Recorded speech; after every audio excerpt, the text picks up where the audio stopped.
A lot of emotions surround the Christmas season. Happiness, reverence, nostalgia, excitement.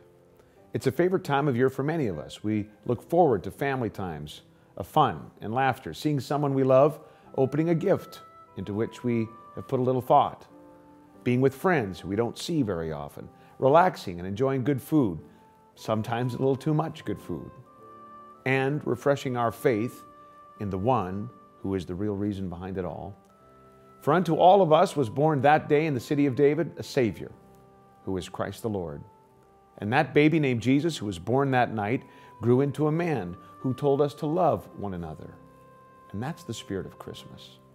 George Matthew Adams says, "I shall try to make my life an open fireplace so that people may be warmed and cheered by it, and so go out themselves to warm and cheer."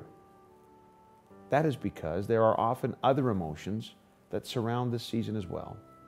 Sadness and loneliness, longing, discouragement. It may be our seniors, those who are disabled or ill, people who are alone, or those who have suffered a recent loss. It may be families that are new to our province, looking for friendship, looking for a place to belong. Families that may also be concerned about events happening in the country from which they came, like the Philippines. Maligayang Pasko to all our Filipino friends this season. These events were catastrophic, almost unimaginable. They call to our hearts, they call us to act. Like the action in a story submitted by a reader to a Saskatchewan newspaper, which described the true spirit that should accompany our yearly Christmas celebrations. It seems a refugee family was in a store, purchasing essential items for establishing a home here for themselves.